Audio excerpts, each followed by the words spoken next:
你有沒有發現，最近國際新聞看起來像一鍋不斷加溫的水，誰都不敢保證哪一刻會突然沸騰。本來大家都以為只是例行外交摩擦，結果上周五，一句提醒公民不要前往日本，整個東亞氣氛瞬間緊繃到快要斷掉。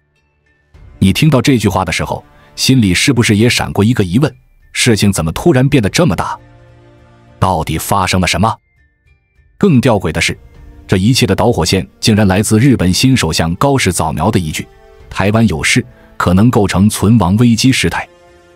你知道這句話在日本意味着什麼嗎？在法律上，這幾乎等於暗示，如果台灣遭攻擊，日本可能認為自己有理由出手。別忘了，台灣離日本有些地方才100公里，坐船都來得及去吃碗拉麵再回來。你想想，東亞這種地理緊密程度，被誰說的輕描淡寫都像是在挑火星。而就在大家還在消化這句話的時候，日本、中國兩邊開始互相召回大使，媒體像被點燃一樣，一條接着一條推送，你會以為是看政治版《火線追擊令》。但真正讓現場升溫的是接下來那種情緒化反應。北京說日本領導人公然挑釁，日本反問對方外交官言論不當，兩邊像是在比誰的措辭更硬。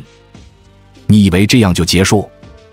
沒有，因為下一步的動作直接讓整個地區的旅遊業跟股市都抖了3下，發布提醒不要前往日本。然後日本那邊的旅遊股立刻綠油油一片。3月伊勢丹大跌超過11%，資生堂跌9%，連東京迪士尼都被拖下水。你會覺得奇怪，怎麼不過是一份提醒，日本市场反應卻像被汽油淋上了火？因為日本太清楚，過去10多年，它的觀光業就是靠幾個地區撐着，其中最大宗的來源之一就是來自兩岸3地的旅客。光是今年1到9月，中國旅客就達到749萬人，佔比24%。台灣也不遑多讓，有將近504萬人。換句話說，日本旅遊圈的心臟有一半靠東亞旅客在跳。這時你可能會問，那真的會像分析師說的那樣，赴日旅客減少60%嗎？問題是，這種數字不是瞎猜，而是過去已經出現過的。2012年釣魚台爭議，中國赴日旅客直接減了1/4，日本旅遊業那一年真的被打到頭昏眼花。所以這一次日本的冷汗絕對是真的。但最弔詭的來了，官方說治安不敬，但你去機場看，非日本的旅客還是一批接着一批。有人說住宿不能退，有人說对政治沒興趣，還有大陸網友在微博底下喊，這個時候還去日本的是真沒大義。你看這種畫面是不是非常熟悉？台海有情勢，大家也說和平很重要，真的遇到長周末機票降價，飛機還是照飛。也正是這種官方很緊張，民間很淡定的對比，讓整個事件顯得更微妙。真正的關鍵不在於旅客會不會減少，而是這背後的大國事態正式升溫。你想象一下，現在日本新首相剛上台，民調還衝到70%，在國內風評是強硬派。另一邊，北京也不可能為了外交禮儀而道歉，尤其在涉及台海的敏感話題上，兩方都不可能往後退一步。於是出現一個畫面，日本召見中國大使是為了抗議大阪總領事說的砍頭言論，中國召見日本大使是為了抗議高市早苗談台灣。你看，兩國關注點根本不同，一個講主權，一個講禮儀，像兩條永遠不打算交匯的線。這時你可能心裡冒出第二個疑問，那這對台灣到底意味着什麼？別急，這裡才是最關鍵的地方。高市早苗說的那句台灣有事可能構成存亡危機，不只是政治語言，而是日本內部新的安全思維。他的意思是，台灣問題不是別人家的事，下一秒可能會燒到自己家門口。你知道為什麼日本民眾對這句話共鳴這麼高？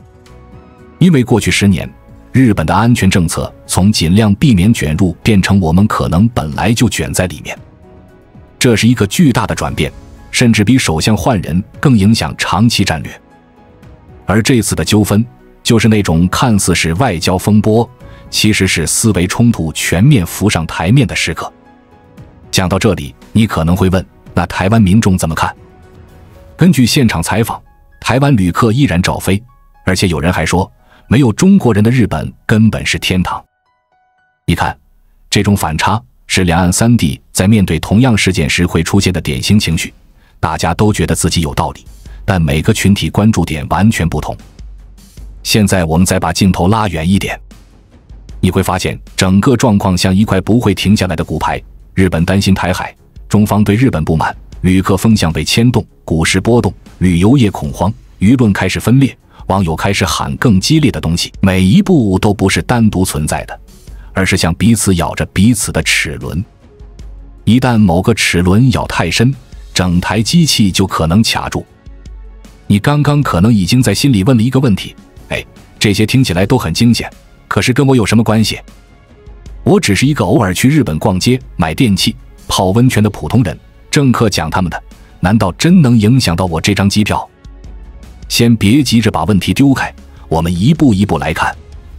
你會發現，真正被擺上桌的，不只是日本跟對岸的關係，而是整個東亞的旅遊、消費，甚至台海安全，通通被綁在一起。先看最直接的觀光和錢。過去幾年，日本觀光業靠什麼撐起來？很簡單，4個字：海外旅客。裡面頭一號大客源就是東亞周邊，包括大陸、香港、澳門，還有我們台灣。光是今年前9個月，大陸旅客大概佔日本整體入境的1/4，台灣旅客也排在前3名，超過500萬。換句話說，只要這塊區域一感冒，日本觀光業一定先打噴嚏。那這次避免前往日本的提醒一丟出來，市場的反應有多現實？東京股市直接給你答案。百貨、免稅店、美妝、航空公司股價一片下挫，3月1日單日跌超過1成，資生堂跌將近1成，日本航空、全日空也都往下修，連東京迪士尼的營運公司股價都被拖下水。你從股價就看得出來，日本人心裡很清楚，那幾個說自己不去日本的客人口袋夠深，買東西下手也夠兇。於是有人開始算賬，如果東亞最大那一塊客源減少6成，日本一年 GDP 可能少掉 0.3% 左右，折算成新台幣是上兆規模。你看，這已經不是單純少幾個旅行團，而是整個服務業、零售業、地方經濟全面被減速。对日本這種高齡化、內需又不算強勁的國家，這種外部衝擊壓力非常大。講到這裡，你可能會覺得，那對台灣是不是反而是機會？有些台灣網友已經開始開玩笑說，這麼危險的地方，我們去就好了。在我們進一步探索之前，我們有一個激動人心的消息要告訴大家，我們已經開通會員功能了。現在，您可以加入我們的會員大家庭，享受會員專屬影片和更多獨家內容。別忘了關注才知道，並點擊小鈴鐺，我們將繼續揭示更多關於金錢的真相，祝你迅速實現財務自由。也有人說，沒有某些團客的日本根本是天堂。情緒上可以理解，畢竟大家都經歷過爆買時代，在藥妝店，奧特萊斯被推來擠去的畫面還歷歷在目。可是你冷靜想一想，如果其中一大塊客源真的長期不來，日本會怎麼做？第一，日本一定更珍惜留下來的人，包括台灣旅客。第二，他很可能会開始調整策略，拉攏更多來自美國、歐洲、東南亞的中高端客群，把觀光當成長期對沖風險的工具。所以，對台灣來說，短期當然是空間變大，預約比較好排，景點可能沒那麼擁擠，但長期會變成什麼？是日本把台灣旅客當最重要盟友，還是當眾多選項之一，就要看我們接下來這幾年怎麼在政治和經濟層面跟日本互動了。接着要講更深一層的東西，這整件事其實只是一塊更大棋盤上的一角。高市早苗講出台海有事可能構成日本存亡危機，不是臨時起意，也不是為了媒體聲量，他一整套路線，從強軍、修憲到在定義集體自衛權，背後都是要把日本從一個盡量不出手的國家推向一個必要時可以出手的國家。你想象一下，日本過去幾十年的安全政策比較像守城，盡量壓低國防預算，凡事先看美國態度。但這幾年，不管誰當首相，圍繞日本周邊的安全討論其實一直在往前推。高市只是第一次把很多人心裡想的那句直接講出來：台灣如果出事，日本不會是旁觀者。這句話為什麼會在日本國內引起那麼多共鳴？因為他們看到的東西比我們在新聞上看到的還多，軍事演訓的頻率、飛彈飛過上空的次數、海上擦撞的風險、能源和航道的依賴度，這些都讓日本社會慢慢形成一種共識：如果哪一天台海真的出問題，日本不可能安然事外。所以你回頭看這次的外交風波，就會發現它可怕的地方不在於有沒有遊客少掉60%，而在於雙方都在借機对內對外喊話。北京要告訴國內民眾，我們不會對挑釁沉默；高市要告訴選民，我會守住日本的安全。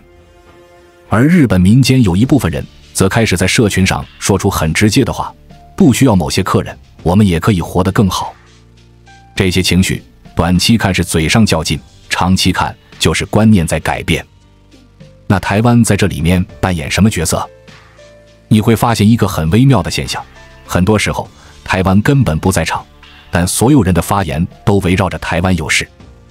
日本說台海有事就是日本有事，北京說不要介入台灣問題，美國說要維持台海現狀，每一句話講的都是自己立場。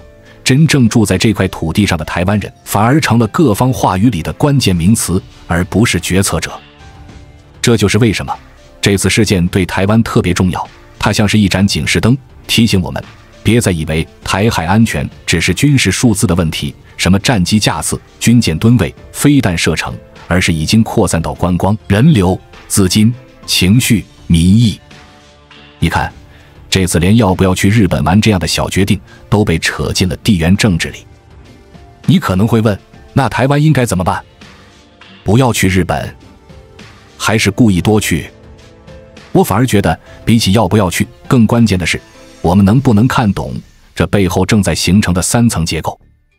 第一層，表面上的是觀光與消費，航空公司退票，旅行社取消團，股價上下震盪，這些都是肉眼看得到的變化。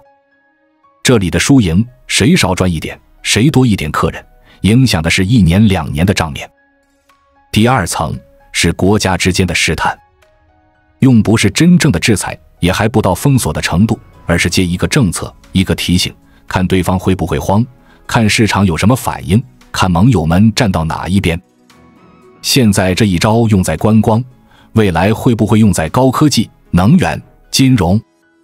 只要這次效果不錯，下一次還會不會再來一輪？這是各國政府都在偷偷觀察的。第3層，也是最容易被忽略的，是民意和觀念的重新塑造。你去看日本或者對岸社群底下的留言，有人說別再給他們送錢，有人說這種國家不值得信任，也有人說這證明我們更要抱團。這些留言看起來像只是發牢騷，可是累積久了就會變成選票、政策，甚至變成下一代的小孩在課本裡讀到的世界觀。講到這裡，你會不會有一點不舒服？因為我們突然發現，台灣在這一層裡常常被別人定義。別人說台灣有事，有人緊張，有人高興；別人說要保護台灣，有人懷疑，有人感動。可是在這麼多聲音裡面，真正來自台灣自己的大聲、清楚，而且被國際聽進去的聲音究竟有多少？這一題沒有標準答案，但這次日本首相的一句話，逼得所有人都要開始面對：台海如果真發生變局，絕對不是某2國之間的事，而是會牽動整個東北亞甚至太平洋板塊的大地震。觀光只是這次被挑出來的一個領域，下次可能是航運，是半導體，是農產品，甚至是我們最熟悉的通訊和資訊平台。那麼接下來會不會演变成更大規模的貿易戰？會不會從旅遊提醒升級到出口管制、投資限制，甚至金融制裁？日本會不會反過來對對方企業動手？美國會不會趁機加強在這個地區的布局？這些問題現在都還沒有答案，但骨牌已經倒了第一塊。